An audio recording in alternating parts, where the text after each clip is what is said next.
बहुत समय पहले, जब पृथ्वी पर पापों का बोझ बढ़ने लगा था, तब देवता और ऋषि अत्यंत चिंतित हो उठे। लोग अपने स्वार्थ में डूबे हुए थे, धरती की पवित्रता नष्ट हो रही थी। हिमालय की गोद में तपस्या कर रहे राजा भगीरथ को यह देखकर गहरा दुख हुआ। उनके पूर्वज राजा सगर के 60,000 पुत्रों की आत्माएं भी पाप के कारण मोक्ष नहीं पा सकी थीं।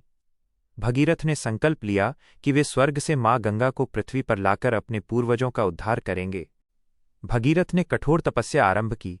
वर्षों तक वे एक पांव पर खड़े होकर, हाथ जोड़े, आंखें बंद किए केवल एक ही प्रार्थना करते रहे, हे माँ गंगा, कृपा कर पृथ्वी पर अवतरित हो जाओ। उनकी तपस्या से प्रसन्न होकर गंगा माता प्रकट हुईं।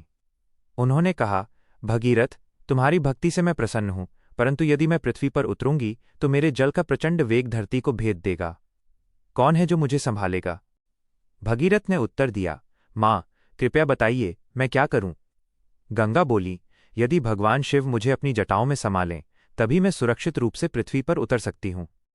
तब भगीरथ ने भगवान महादेव की आराधना आरंभ की। वर्षों की तपस्या के बाद जब शिव प्रकट हुए तो भगीरथ ने निवेदन किया, हे महादेव, माँ गंगा को अपनी जटाओं में धारण कर मानवता का उद्धार कीजिए। शिव मुस्कुराए और बोले, तथास्तु। फिर गंगा ने स्वर्ग से पृथ्वी की ओर प्रचंड वेग से अवतरण किया। उनका गर्जन इतना भयानक था कि देवता भी भयभीत हो उठे। परंतु जब वे शिव की जटाओं में पहुंची तो शिव ने उन्हें अपनी जटाओं में रोक लिया। गंगा माता शिव की शक्ति से विनम्र हुईं और विनती की, हे नीलकंठ, मुझे मुक्त करें ताकि मैं पृथ्वी पर बहकर सबका कल्याण कर सकूं। शिव ने अपनी जटाओं से एक पतली धारा निकाली और इस प्रकार गंगा पृथ्वी पर अवतरित हुईं। गंगा भगीरथ के पीछे पीछे चलीं और जहां जहां उनका जल बहा वहां की भूमि पवित्र हो गई। अंततः उन्होंने सगर के पुत्रों की अस्थियों को स्पर्श किया, जिससे वे सब मुक्त होकर स्वर्ग को प्राप्त हुए। तभी से गंगा को भागीरथी भी कहा गया, क्योंकि भगीरथ के प्रयासों से ही उनका अवतरण हुआ।